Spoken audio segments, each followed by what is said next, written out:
Quand vous vous sentez tenté de pécher, la tentation de pécher n'est pas un péché. Elle ne devient péché que quand vous succombez à la tentation. Restez avec nous dans Jouissez de votre vie.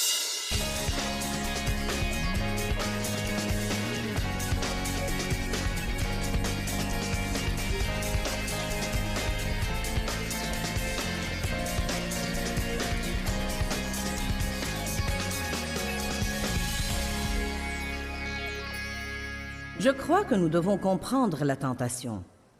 Nous devons comprendre l'anatomie de la tentation. Nous devons savoir lui résister agressivement et nous rendre compte que ce n'est qu'en comprenant la tentation et en lui résistant agressivement que nous pouvons avoir une longueur d'avance sur le diable. La première chose que je veux vous dire et que je pense être importante, quand vous expérimentez la tentation de péché n'est pas un péché. Je vais le dire à nouveau car je pense que beaucoup de gens pensent qu'ils sont affreux, horribles et misérables parce qu'ils se sentent tentés sur différents plans. Quand vous vous sentez tenté de pécher, la tentation de péché n'est pas un péché. Elle ne devient péché que quand vous succombez à la tentation. Dieu nous a donné le fruit de la maîtrise de soi. Donc, quand nous sommes tentés de faire de mauvaises choses, nous pouvons faire le bon choix et faire la bonne chose. Amen. La Bible dit que la tentation est inévitable, mais malheur à celui par qui elle arrive. Nous devons faire en sorte de ne pas être une tentation pour quelqu'un d'autre. Mais nous devons aussi comprendre que la tentation fait partie de la vie de tous les jours. Je ne pense pas qu'il y ait un jour qui passe sans que nous soyons tentés de mal agir ou de pécher de différentes façons. Quand nous pensons à la tentation, nous pensons peut-être au mensonge, ou au vol, ou au meurtre, ou aux grands trucs. Laissez-moi vous dire une chose, il y a toutes sortes de tentations. Et la tentation de rester fâché, et la tentation de renoncer. Probablement que la moitié des gens ici présents ce soir ont été tentés de renoncer à un moment donné de la semaine passée. C'est trop dur, n'y comptez surtout pas. Nous sommes tentés d'être impatients, tentés de nous apitoyer sur nous-mêmes. Nous sommes peut-être tentés de voler ou de mentir, ou de nous compromettre ou de ne pas tenir parole.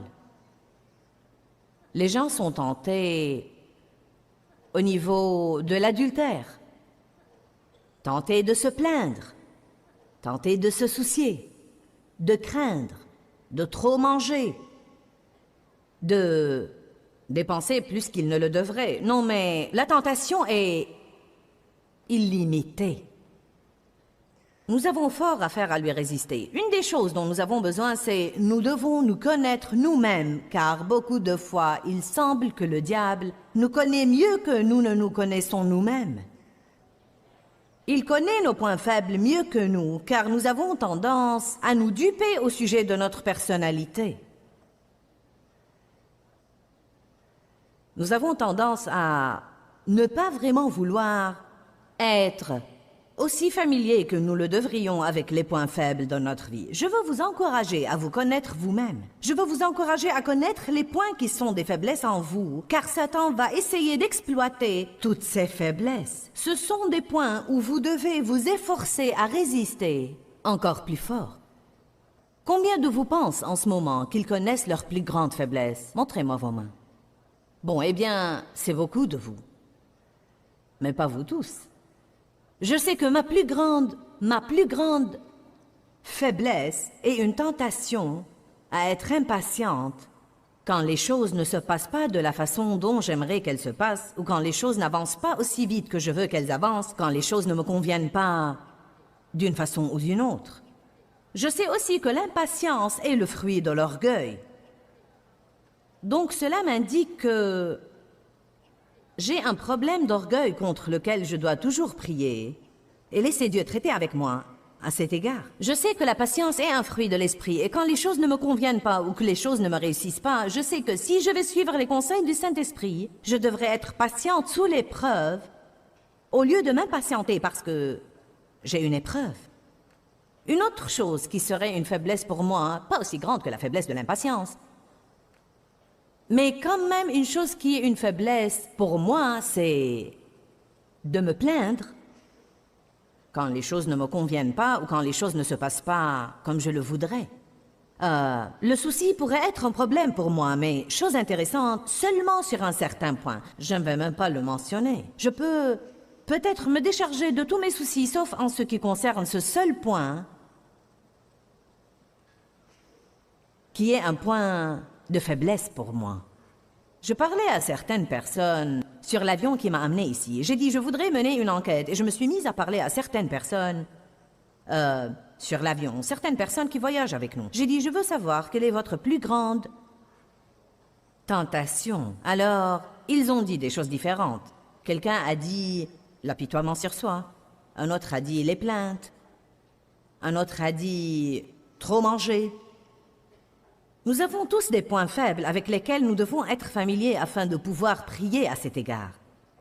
Dans la prière modèle, quand Jésus nous a appris à prier, la prière dit « Ne nous induis pas en tentation, mais délivre-nous du malin ». Ce qui est intéressant, c'est que la Bible ne nous dit pas de prier pour ne pas être tenté. Elle dit « Priez » quand vous êtes tenté afin que vous ne tombiez pas dans la tentation.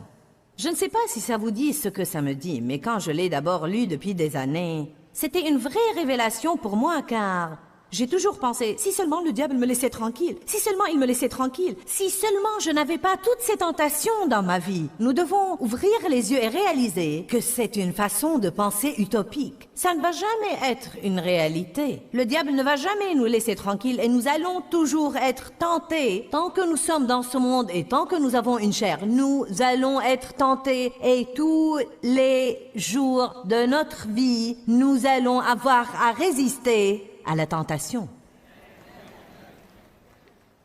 Je pense parfois que si nous affrontions la réalité, cela nous faciliterait beaucoup la tâche. Qui me comprend? Si nous cherchons quelque chose qui ne va jamais arriver, nous pouvons être très découragés et nous pouvons commencer à penser, eh bien, quel est donc mon problème? Je crois qu'il y a des choses que les gens auront peut-être à affronter toute leur vie. À titre d'exemple, j'ai été élevée dans une atmosphère qui était dysfonctionnel, pour ne pas dire plus, et beaucoup de peur. C'était plein d'alcoolisme, colère et violence, et abus sexuels. Beaucoup de peur, vraiment beaucoup de peur.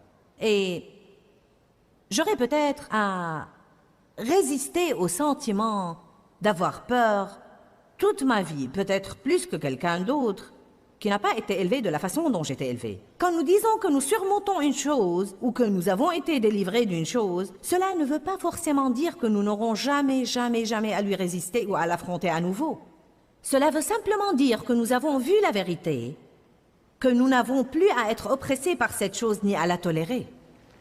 Allez.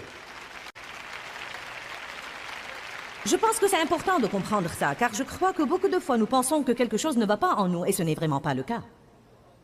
La Bible dit dans Galates 5:1, « Demeurez donc ferme dans la liberté pour laquelle Jésus vous a affranchis, et ne vous laissez pas mettre de nouveau sous le joug de la servitude que vous avez une fois brisée. Restez donc ferme dans la liberté que le Christ vous a donnée, et ne vous laissez pas mettre de nouveau sous le joug de la servitude que vous avez une fois brisée. » En d'autres termes, vous avez peut-être l'impression que vous avez eu une vraie révélation en quelque chose et que vous avez été libéré à ce niveau. Mais ça ne veut pas dire que le diable ne reviendra jamais à nouveau pour essayer de vous tenter et de vous y entraîner. Cela ne veut pas dire que vous êtes des personnes horribles. Cela ne veut pas dire que vous n'avez pas été libérés. Cela veut dire que c'est un point dans votre vie où Satan va vous attaquer. Et vous devez simplement dire, vous savez quoi, le plus grand vit en moi et je peux résister à l'ennemi. J'ai en moi le fruit de l'esprit. Je vais prier et Dieu va m'aider. Je vais avoir la victoire à chaque fois. Vas-y diable, épuise-toi, mais je vais gagner.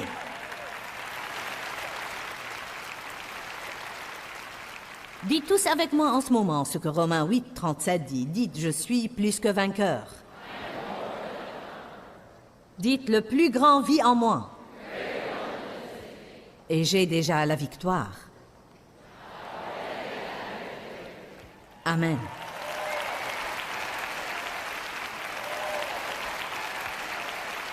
Allons à Luc chapitre 22.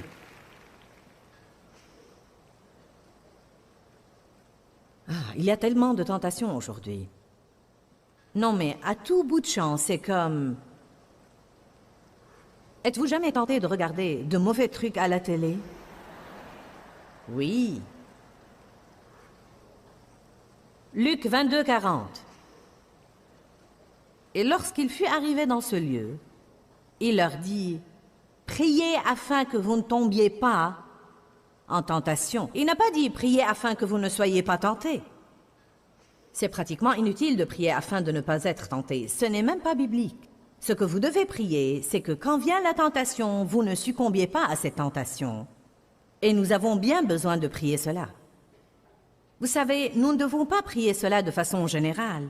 Mais ce qu'il faut savoir, c'est que vous avez besoin de vous connaître vous-même, de connaître vos points faibles et de prier à ce niveau. En d'autres termes, si je sais que j'ai tendance à être impatiente, je dois prier de façon régulière. Dieu, quand les choses en sont là où je dois attendre, quand les choses en sont là où je ne fais pas à mon idée, quand arrivent des choses qui m'irritent, je prie, quand je suis tentée d'être impatiente, de ne pas succomber à cette tentation et de trouver grâce pour être patiente dans chaque situation irritante.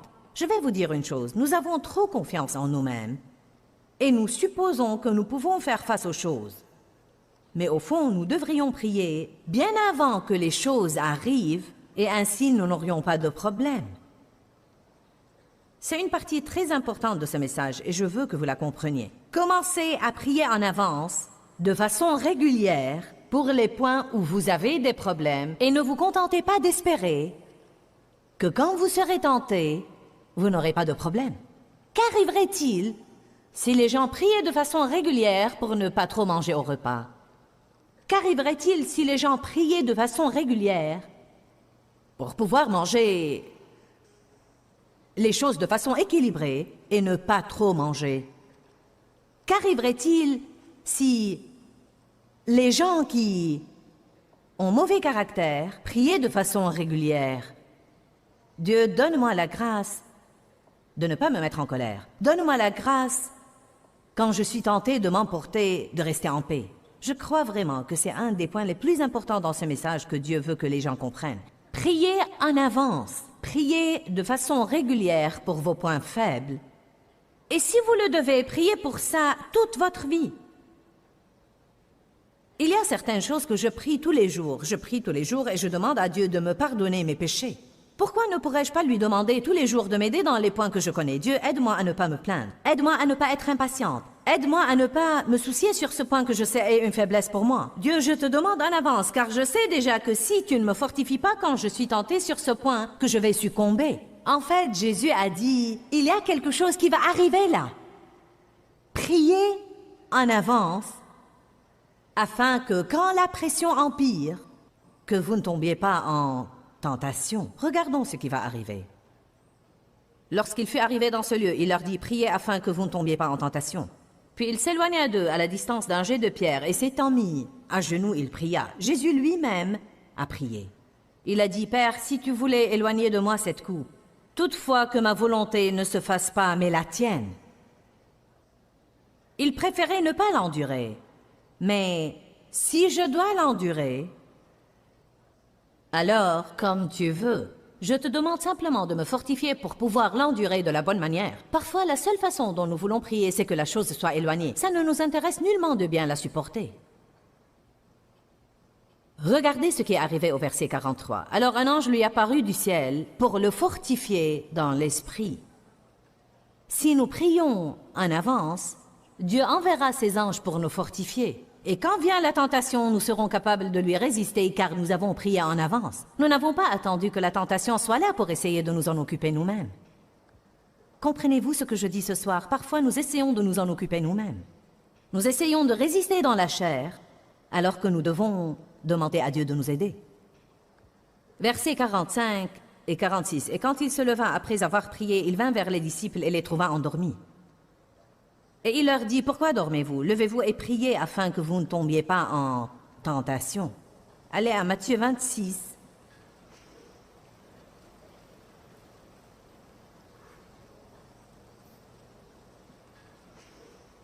Verset 41.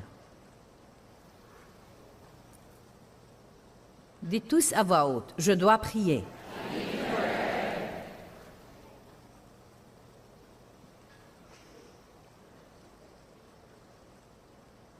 Vous devez tous rester éveillés, être vigilants, être prudents et actifs, et veiller et prier afin que vous ne tombiez pas en tentation.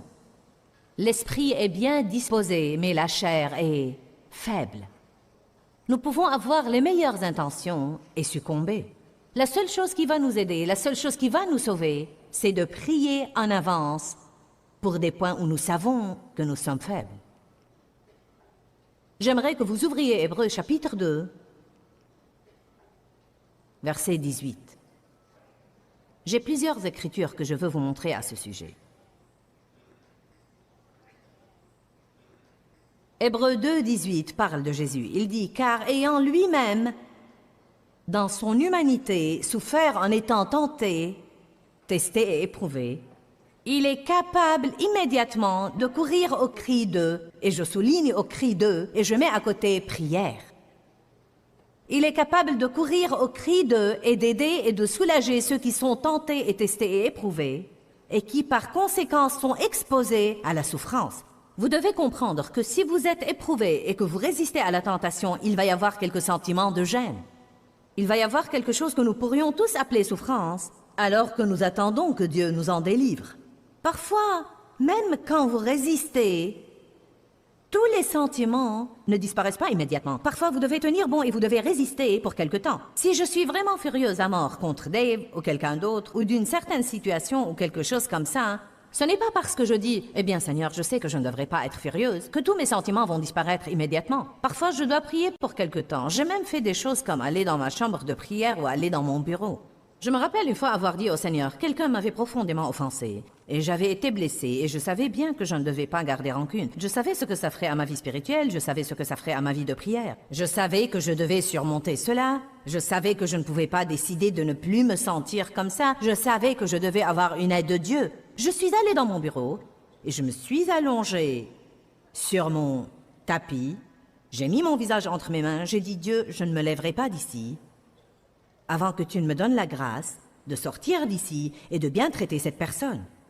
Je ne quitterai pas avant que tu me donnes la grâce de sortir de ce bureau et d'aller là-bas et de parler à cette personne comme si de rien n'était. Je ne vais pas laisser le diable empoisonner ma vie spirituelle. Je ne vais pas le laisser me voler mon onction en restant furieuse. Vous devez vous rendre compte que vous ne pouvez pas le faire simplement parce que vous le voulez. Vous devez avoir l'aide de Dieu. Vous allez beaucoup m'entendre dire ça ce week-end, car je pense que nous avons parfois un esprit indépendant qui ne veut pas céder.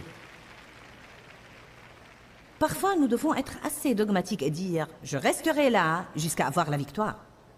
Même si ça veut dire que je n'allumerai pas la télé ce soir, je resterai là jusqu'à avoir la victoire. Même si je dois me lever tôt le matin, je resterai là jusqu'à avoir la victoire. Même si je dois ne pas sortir avec mes amis, je resterai là jusqu'à avoir la victoire. Nous devons prier jusqu'au bout et arrêter d'espérer et de souhaiter. Vous connaissez tous ces trucs mous. Il dit que Jésus a souffert et qu'il a été tenté et testé et éprouvé. Donc il sait ce que c'est. Quand il entend notre cri, quand il entend nos prières, il accourt pour nous aider. Il nous envoie ses anges pour nous aider à cet égard. Mon esprit témoigne en ce moment qu'il y a certaines personnes ici ce soir qui ont des choses fortement exaspérantes dans leur vie. Des points où vous êtes toujours tentés et vous continuez de succomber à cette tentation. Continuez de tomber dans le piège encore et encore et encore. Non mais le diable vous condamne et vous donne l'impression que vous ne savez même pas si vous êtes sauvé ou pas. Je sais par l'Esprit de Dieu qui est en moi que le problème c'est que vous essayez de l'affronter par la force de votre propre chair et que vous n'avez pas vraiment prié pour ça. Vous n'avez pas prié systématiquement et avec diligence et vous n'avez pas prié en avance. Je vous le dis, vous feriez aussi bien de prendre ça comme ainsi dit le Seigneur. Nous allons toujours avoir la tentation dans notre vie. Je crois que nous souhaiterions tous de ne jamais être tentés, mais ça ne va jamais arriver. Le diable est bien vivant sur la planète Terre et il va essayer de nous entraîner dans le péché. Nous devons comprendre la tentation et son anatomie. Nous devons savoir comment résister agressivement à la tentation. Nous devons prier que quand vient la tentation, nous n'y succombions pas. En d'autres termes, ne passez pas votre temps à prier pour une chose qui ne va jamais arriver. Ça ne sert à rien de prier pour ne pas être tenté, car la Bible dit déjà la tentation est inévitable. Pourquoi doit-elle venir? Car c'est ainsi que notre foi est testée. Nous nous servons de notre foi, quand vient la tentation, pour résister à faire la mauvaise chose et choisir de faire la bonne chose. Donc prions simplement que quand vient la tentation, nous nous fortifions dans le Seigneur et par sa force, et que nous soyons capables de bien résister à la tentation et de nous opposer avec succès à toutes les stratégies et les tromperies du diable. Je sens vraiment aujourd'hui que je veux vous assurer que Dieu vous aime. Même si vous faites des erreurs, et je sais que nous en faisons tous, eh bien, c'est un Dieu de pardon. Si vous demandez miséricorde à Dieu, il vous donnera miséricorde. Dieu vous aime. Il vous aime inconditionnellement. Nous devons tous avancer vers la marque de la perfection. Mais pourtant, aucun de nous n'est arrivé. Et vraiment, même quand Jésus reviendra à nouveau pour nous accueillir et pour nous prendre au ciel avec lui, il ne trouvera aucun de nous dans un état parfait. Mais s'il nous trouve persévérants, c'est tout ce qu'il exige. Une fois de plus, Dieu vous aime. Ne permettez pas au diable de vous mentir et de vous dire le contraire. Peut-être que vous dites, si Dieu m'aime, pourquoi donc ai-je toutes ces choses qui se passent dans ma vie? Eh bien, nous avons tous des épreuves et des tribulations. Voilà pourquoi il nous faut la foi. Nous avons des moments où nous sommes tentés. Mais si vous persistez à vous fier à Dieu et à ne pas perdre l'espérance en lui, il vous aidera jusqu'au bout. La Bible dit que vous êtes plus que vainqueurs en Christ qui vous aime. Ne perdez jamais de vue que Dieu vous aime. Que Dieu vous bénisse. Quand, Seigneur, quand? Dans ce livret, Joyce Meyer vous apprend à faire confiance au temps de Dieu. Pour obtenir ce livret gratuitement, écrivez-nous à Joyce Meyer, boîte postale 40095-6300 Larnaca, Chypre. Ou bien visitez notre site web www.joycemeyer.org/fr.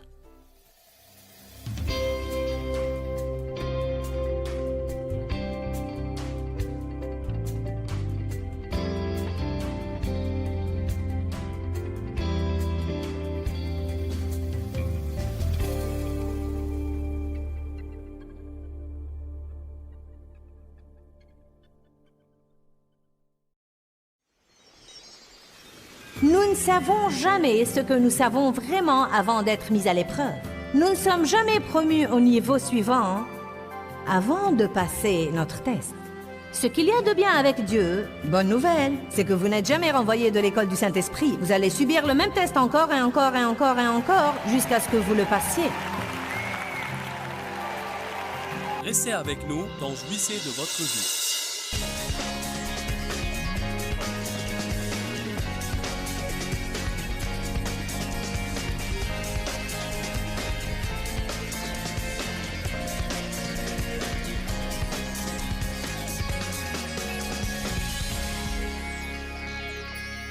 Dans Luc chapitre 4, verset 13, après que Jésus ait résisté au diable pour 40 jours, pendant un temps dans le désert, un temps de jeûne et de prière spécial, il dit au verset 13, quand le diable eut fini de le tenter de toutes les manières, un cycle complet de tentation. Et c'est intéressant pour moi, car parfois ces tentations viennent en cycle, en d'autres termes, il y a plus d'une chose. Ceci, ensuite ceci, ensuite ceci, et ceci, et ceci. Nous pouvons triompher 1, 2 ou 3 fois, mais l'ennemi espère que s'il persévère assez longtemps, nous succomberons. Le diable eut fini de le tenter de toutes les manières, le cycle complet de tentation. Il le quitta temporairement, c'est-à-dire s'éloigna de lui jusqu'à un moment plus favorable. Un des moments où Satan vient et essaye de nous tenter, de succomber à nos points faibles, c'est quand nous sommes trop fatigués, quand nous ne nous sommes pas assez reposés, quand nous avons travaillé trop dur, et même quand nous avons travaillé trop dur et que nous n'avons pas pris le temps de nous divertir, Quand nous donnons aux autres et nous perdons l'équilibre, nous n'avons pas pris le temps de faire quelque chose pour nous-mêmes. Un des moyens d'ouvrir une porte à Satan, c'est quand nous perdons l'équilibre. 1 Pierre 5,8 dit « Soyez bien équilibrés, car votre adversaire le diable rôde comme un lion rugissant, cherchant qui il dévorera. » Allons à Jacques chapitre 1 et voyons ce que la Bible dit des épreuves, des tentations et des tests et pourquoi nous devons les avoir et tous ces trucs. Jacques 1, verset 2. Regardez comme un sujet de joie complète les épreuves et les tentations auxquelles vous pouvez être exposés. Sachant que le test et l'épreuve de votre foi produisent l'endurance et la ténacité et la patience. Mais que l'endurance et la ténacité et la patience accomplissent parfaitement leur œuvre, afin que vous soyez parfaitement accomplis, exempts de tout défaut et ne manquant de rien. Regardez les versets 12 et 13. Bénis, heureux et enviable.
L'homme qui supporte patiemment l'épreuve et qui résiste sous la tentation, car après avoir triomphé de l'épreuve, il recevra la couronne de vie du vainqueur que le Seigneur a promise à ceux qui l'aiment. Que nul ne dise quand il est tenté, c'est Dieu qui me tente, car Dieu ne peut être tenté de faire le mal et il ne tente lui-même personne. Mais chacun, faites attention, chacun est tenté quand il est attiré et séduit et amorcé par sa propre convoitise, désir et passion. Laissez-moi vous expliquer pourquoi nous devons avoir des épreuves et des tribulations dans notre vie. Il y a en fait une finalité bénéfique dans les épreuves et tribulations. Tout d'abord, les ennuis sont une tentation pour nous. Les gens sont loin d'être aussi tentés de mal agir au bon moment qu'ils ne le sont au moment difficile.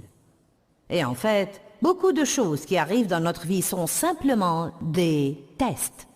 Tout simplement. Parfois, vous priez pour votre marche dans l'amour et Dieu met à vos côtés quelqu'un qui est difficile à vivre. Vous vous demandez, qu'est-ce qui se passe? Vous êtes loin de vous douter que vous l'aviez demandé dans la prière.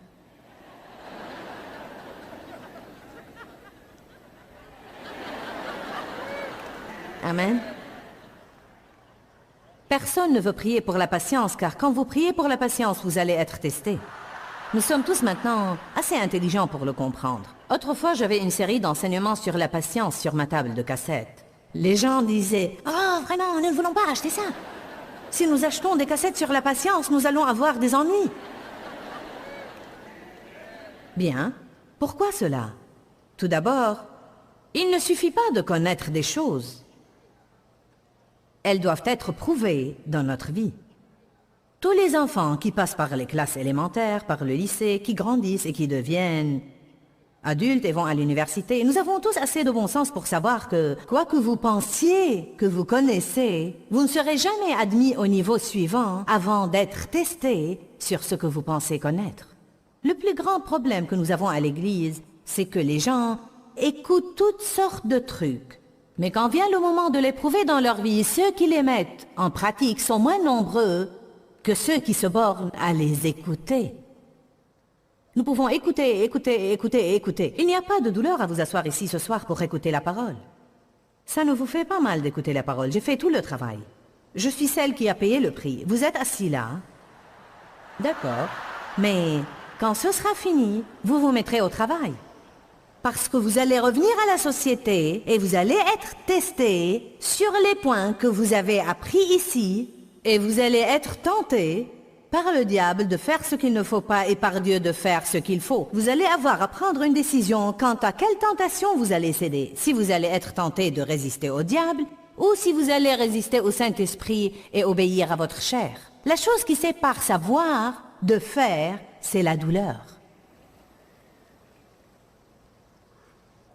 Restez calme autant que vous voulez, mais c'est la vérité. Il n'y a pas de douleur quand vous vous installez là et que vous entendez ça. Mais quand vous rentrez chez vous, disons à titre d'exemple, vous êtes venu à cette conférence, vous êtes une dame, et vous êtes venu assister à cette conférence, et vous avez demandé à votre mari et à vos enfants de faire certaines choses en votre absence.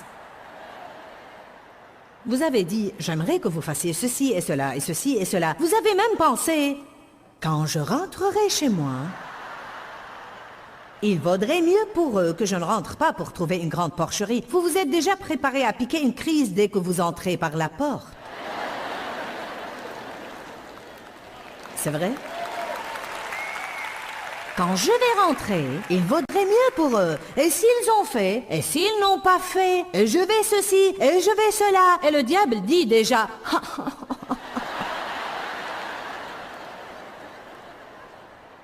ce que vous devez faire, c'est prier à ce niveau. Seigneur, je prie qu'ils s'occupent de la maison et qu'ils fassent les choses que je leur ai demandées. Mais Seigneur, je prie aussi que quand j'arrive chez moi, si tout n'est pas comme je veux qu'il soit, de ne pas aller ruiner mon témoignage et les pousser à se demander pourquoi je suis jamais allée à cette conférence, puisque j'en suis revenue agissant comme une idiote.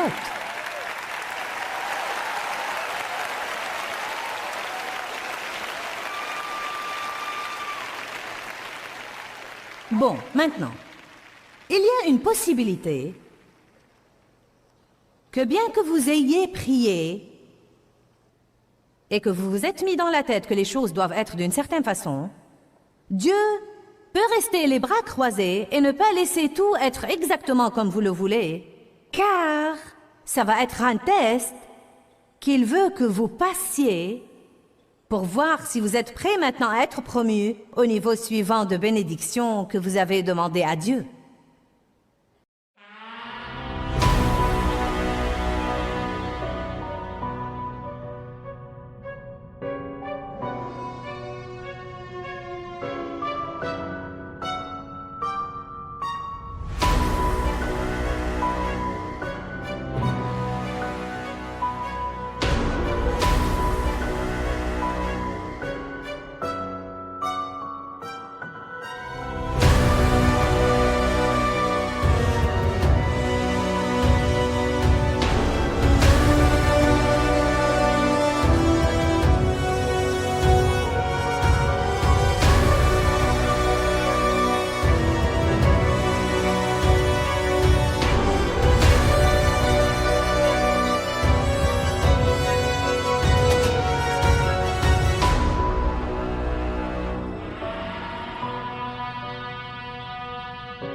savons jamais ce que nous savons vraiment avant d'être mis à l'épreuve. Nous ne sommes jamais promus au niveau suivant avant de passer notre test. Ce qu'il y a de bien avec Dieu, bonne nouvelle, c'est que vous n'êtes jamais renvoyé de l'école du Saint-Esprit. Vous allez subir le même test encore et encore et encore et encore jusqu'à ce que vous le passiez.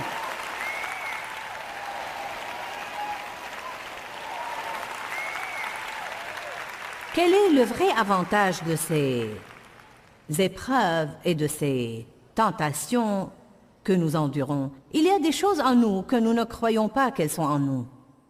Nous sommes aveuglés à propos de nous-mêmes. Nous regardons les autres et nous voyons les choses qu'ils font et nous pensons « mais je ne ferai jamais ça ». Vous ne sauriez pas ce que vous feriez avant d'être dans la même situation. Donc au même moment où vous jugez quelqu'un d'autre « mais je n'aurai jamais », Dieu dit « eh bien nous allons vous faire traverser la même chose et nous verrons ce que tu feras puisque tu es si fort et si merveilleux et si organisé. » Puis nous nous retrouvons dans cette situation et nous faisons pire que les autres. Allez maintenant. La Bible dit « Soyez joyeux quand vous êtes exposés à des tentations, sachant que l'épreuve de votre foi produit la patience. » Le fruit de l'esprit est dans nos esprits. Le Saint-Esprit est là-dedans. Vous avez la patience en vous, le saviez-vous? Vous ne devez jamais vraiment dire « je n'ai pas la patience », car vous avez bien la patience. Peut-être que vous ne choisissez pas d'opérer en elle, mais vous l'avez. Vous avez la patience, vous avez la joie, vous avez l'amour, vous avez la paix. Vous avez toutes ces choses, car si vous avez Jésus, vous avez le Saint-Esprit. Si vous avez l'Esprit, vous avez le fruit de l'Esprit. Il est en vous. Il s'agit du choix et de mourir à vous-même et de grandir et d'apprendre et de mûrir. Vous avez aussi une âme. Au très fond de vous, vous avez ce merveilleux fruit de l'Esprit. Il est là-dedans. Vous avez aussi une âme et c'est la seconde couche de votre être. Ce que Dieu veut faire, c'est œuvrer à travers nous, à travers notre âme et notre corps, afin que le monde puisse voir Jésus. Quand nous révélons le fruit de l'Esprit, la Bible dit « vous les reconnaîtrez à leurs fruits ». Mais qu'arrive-t-il si nous avons ces mauvaises choses dans notre âme? Ces mauvaises choses doivent être traitées pour que ce fruit puisse se manifester tout le temps. Ce qui arrive, c'est que nous avons ces bonnes choses en nous, puis une pression est exercée sur nous de l'extérieur, et souvent nous opérons selon les mauvaises choses qui sont dans notre âme, et c'est bon pour nous, car nous pouvons voir ainsi les points faibles dans notre vie. Et alors nous pouvons prier et demander à Dieu de nous délivrer de ces choses. Vous ne savez jamais vraiment comment vous êtes avant de vous retrouver dans les épreuves et les tribulations. Vous ne savez jamais vraiment si vous êtes généreux avant que Dieu vous demande de donner quelque chose que vous voulez vraiment, vraiment, vraiment garder. Vous ne savez jamais si vous êtes affectueux avant que Dieu vous demande de donner quelque chose à quelqu'un que vous n'aimez pas. Amen. Ce n'est pas un grand sacrifice de sortir vos vieilleries et de les donner aux associations caritatives. Cela ne prouve pas que vous êtes généreux. Ils vous rendent une faveur en vous en débarrassant. Et si Dieu vous demandait de donner votre meilleur, votre favori, et s'il vous demandait de le donner à quelqu'un que vous n'aimez même pas? Voyez, en fait, nous ne connaissons rien de l'obéissance avant d'être prêts à souffrir pour être obéissants, avant d'être prêts à payer le prix et de faire ce que Dieu nous dit de faire, aussi coûteux que ce soit. Amen. Allez, ne me faites pas taire, car je prêche bien ce soir. Amen.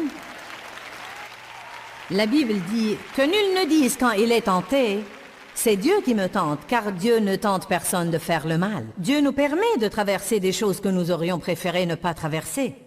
Parfois, il ne bouge pas et reste là, et il ne nous délivre pas dès que nous voulons être délivrés. Mais c'est une épreuve. Le dictionnaire grec Lavigne dit qu'il y a des épreuves qui sont autorisées pour des buts avantageux. C'est très avantageux pour chacun de nous de voir les choses qui sont en lui, qui doivent être traitées, car tant que nous sommes aveuglés et que nous pensons que nous n'avons pas de problème sur ce point, nous ne pouvons même pas prier et nous accorder avec Dieu pour qu'il nous aide. Vous savez, si j'admets finalement que chaque fois que je suis dans une situation embêtante, je deviens impatiente, je me plains et je pique une crise, et je dis « Dieu, j'ai un problème ». À ce moment-là, Dieu peut commencer à m'aider et à s'en occuper. Mais tant que je persiste à demander à Dieu de supprimer tout ce qui m'irrite, je n'ai pas mal à la tête, je vous regarde. Amen. Nous demandons toujours à Dieu, eh bien, change-les, Dieu. C'est dur, change-les, fais-les sortir de ma vie. Fais-moi sortir de ce travail, je suis le seul croyant là-bas et c'est dur. Nous voulons que rien ne nous dérange. Et ce qu'il y a, c'est que Dieu veut nous faire...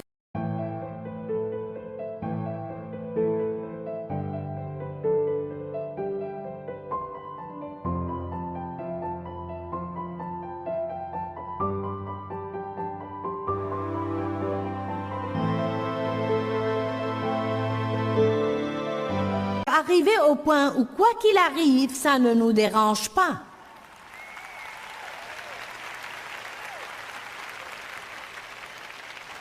Alléluia. Ouh, Jésus. Je me prêche à moi-même ici. Jacques 1,12. Béni, heureux et enviable l'homme qui supporte patiemment l'épreuve.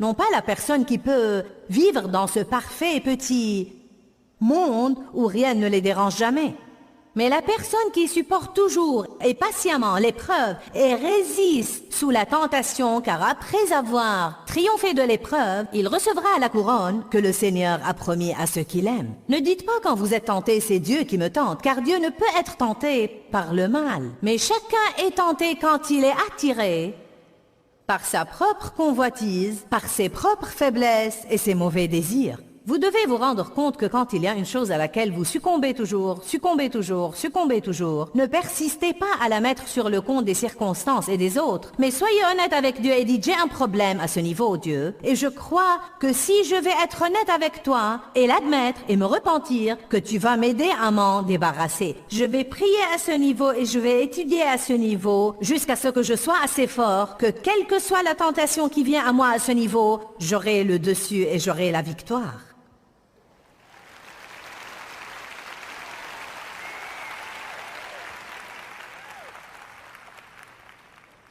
Il y a des choses extraordinaires dans la Bible. Tout d'abord, nous avons trop confiance en nous-mêmes. Et nous devons nous rendre compte que c'est dangereux de juger les autres. La Bible dit dans Matthieu 7, ne jugez pas pour ne pas être jugés. Car c'est de la même façon dont vous jugez qu'on vous jugera. Nous devons nous rendre compte que, dans Galates 6.1, il dit, quand les autres font le péché, prenez garde de vous sentir meilleurs, de peur que vous ne tombiez vous aussi dans le même piège où ils sont. Ouvrez avec moi à 1 Corinthiens chapitre 6 verset 12 et je vais vous raconter une histoire qui m'a appris une bonne leçon. Je vais dire 1 Corinthiens 10, 12, désolé. 1 Corinthiens chapitre 10 verset 12. Je veux que vous ayez la victoire. Dieu veut que vous ayez la victoire. Pour avoir la victoire, vous devez savoir comment vous y prendre avec la tentation. Vous savez, vous feriez tout aussi bien de comprendre que vous n'allez jamais conduire sans vous retrouver dans un embouteillage. Vous n'allez jamais faire des courses sans rencontrer un employé lent. Vous n'allez jamais avoir des enfants qui vont s'asseoir les mains croisées sans faire du désordre. Ce n'est pas la réalité. J'étais tellement... Tout me dérangeait dans ma jeunesse. Je voulais toujours que tout soit... Vous savez, je voulais que tout soit paisible et calme autour de moi. Vous savez. Mais pourquoi devez-vous faire tout ce désordre? C'est tout ce désordre que vous faites qui me met hors de moi. Vous comprenez, Dieu essayait de m'apprendre que je ne vis pas dans un monde parfait, mais qu'il me donne la force de me conduire pieusement, même au milieu de circonstances et de situations difficiles. Mais j'essayais toujours d'arranger mes situations et Dieu essayait d'arranger Joyce. Quelqu'un est éveillé ce soir? J'essayais toujours d'ajuster mes propres circonstances et Dieu voulait que je m'ajuste moi-même. Voilà pourquoi ces choses restent dans notre vie, et restent dans notre vie, et restent dans notre vie, et restent dans notre vie. Si vous vous débarrassez d'une, vous en aurez une autre, car Dieu veut que nous soyons fortifiés jusqu'à un point où les choses ne nous dérangent plus. Amen. Tous les soirs, nous nous mettions à table pour dîner, et tous les soirs, mes enfants renversaient. Un des 4 renversait sa boisson. Tous les soirs. Finalement, je me suis rendu compte qu'il y avait tout un scénario qui se produisait là. Car, à cette époque-là, Ce genre de table existe toujours, mais beaucoup de tables aujourd'hui sont d'une seule pièce. Mais à l'époque, on avait des tables qui avaient des planches et on pouvait les agrandir ou les rapetisser. Donc il y avait toujours une fente au milieu de la table. Dans cette fente, on trouvait toujours beaucoup de miettes et de saletés et différents trucs. Je me rappelle que nous la démontions tous les quelques mois et prenions un couteau pour en enlever tous les trucs. Et nous la nettoyions et la montions à nouveau. La chose qui était vraiment salissante était quand le lait s'infiltrait là-dedans et tournait sur tous les autres trucs. Quand les enfants renversaient quelque chose, l'important était de le nettoyer avant qu'il n'arrive à la fente de la table. Je ne comprenais pas pourquoi je me hâtais comme ça avant que Dieu me montre tout ce scénario. Alors, tous les soirs, il renversait quelque chose, et je sautais de ma chaise, et je courais chercher des chiffons, et je revenais, et j'essayais d'éponger le liquide, et de l'essuyer.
Dessous les plats et j'essayais de le rattraper avant que... Qui me comprend? Ça vous est-il jamais arrivé?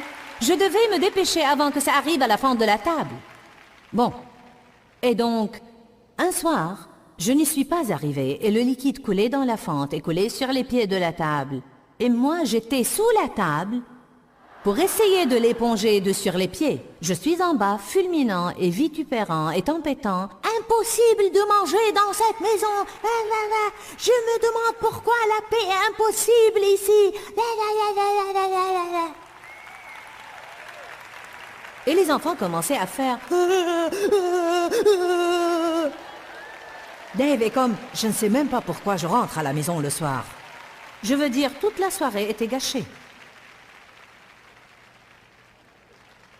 Quelqu'un reconnaît la scène que je décris? Voilà ce qu'il y avait. Le lait renversé n'était pas le problème, pas vraiment. C'était ma réaction à ça. Quelqu'un peut comprendre ça? C'était une épreuve qui me tentait d'agir soit pieusement, soit méchamment. Et parce que j'avais tous ces trucs dans mon âme qui n'avaient pas encore été opérés, chaque fois que j'avais une épreuve, c'était ce truc qui montait en moi. Et quand cela montait en moi invariablement, encore, et encore, et encore, et encore, et encore, je me suis finalement rendu compte que ce n'était pas dû à mes circonstances, ce n'était pas dû à mes enfants, ce n'était pas dû à mon mari, ça venait de moi. Moi, j'avais un problème qui devait être résolu. Aide-moi, Dieu! Fais quelque chose pour moi. Change-moi.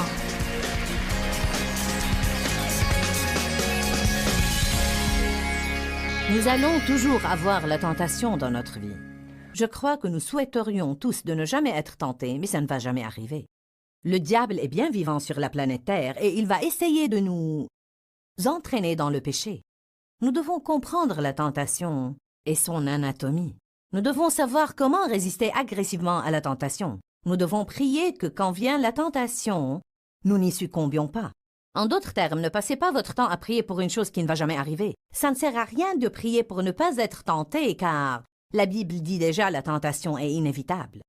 Pourquoi doit-elle venir? Car c'est ainsi que notre foi est testée. Nous nous servons de notre foi, quand vient la tentation, pour résister à faire la mauvaise chose et choisir de faire la bonne chose. Donc, prions simplement que quand vient la tentation, nous nous fortifions dans le Seigneur et par sa force, et que nous soyons capables de bien résister à la tentation et de nous opposer avec succès à toutes les stratégies et les tromperies du diable. Je sens vraiment aujourd'hui que je veux vous assurer que Dieu vous aime.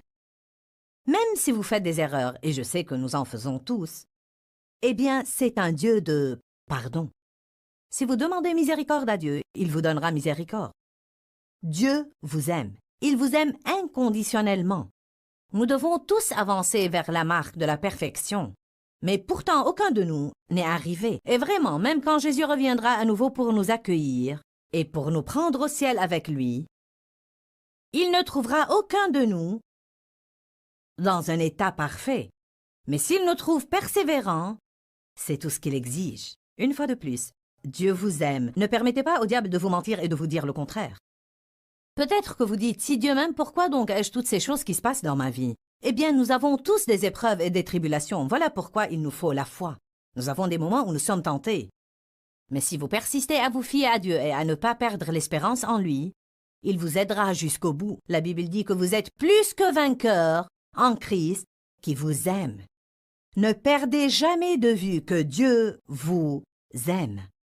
Que Dieu vous bénisse. Quand, Seigneur, quand? Dans ce livret, Joyce Meyer vous apprend à faire confiance au temps de Dieu. Pour obtenir ce livret gratuitement, écrivez-nous à Joyce Meyer, boîte postale 40095-6300, Larnaca, Chypre. Ou bien visitez notre site web www.joycemeyer.org/fr.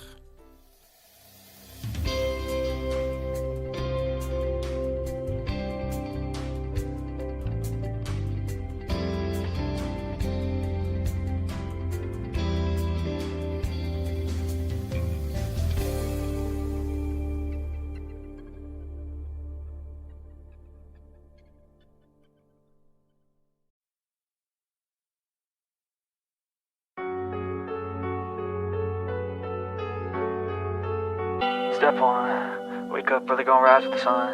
Step 2, get some good, some food in you. Step 3, think real hard about what you wanna be. Step 4, everybody just do your thing. Wake up, today's gonna be a good day. Wake up, today's gonna be a good day. Wake up, today's gonna be a good day. Wake up, today's gonna be a good day. Wake up, today's gonna be a good day. Wake up, today's gonna be a good day. Wake up, today's gonna be a good day. Wake up, today's gonna be a good day. Yo, set your affirmations, aspirations. I got shit to do, the aftermath of preparation. Good food, good mood, blood in circulation. One step at a time, yeah, that's how you make it. Set a goal you control and the steps you take them. I try to pick one thought, have some concentration. And if I make a mistake, it's called education. I try to do this every day, call it replication. Wake up, today's gonna be a good day. Wake up, today's gonna be a good day. Wake up, today's gonna be a good day. Wake up, today's gonna be a good day. Wake up, today's gonna be a good day. Wake up, today's gonna be a good day. Wake up, today's gonna be a good day. Wake up, today's gonna be a good day. So life ain't easy, yo, I think there's a reason though. Ups and downs, just like every different season, yo. Sometimes I'm high, other times I'm barely breathing, though. I always gotta fight and hide from the demons, yo. Negative thoughts are poison, they rot. Head full of flies, so here come the clouds. They'll never stop unless I can swap all the bad for the good in my head when I'm lost. Yeah, so I'ma fake it till I make it. Positive thoughts are overtaken, I got patience. One day at a time is how you operate a cadence. A flow, you grow, you show yourself a foundation. Stay away from all the shit that causes temptation. I know that I like to do it cause it's sensation. I live my life in my head like a narration. Don't expect greatness, do my best, man, I'll take it. Wake up, today's gonna be a good day. Wake up, today's gonna be a good day. Wake up, today's gonna be a good day. Wake up, today's gonna be a good day. Wake up, today's gonna be a good day. Wake up, today's gonna be a good day. Wake up, today's gonna be a good day.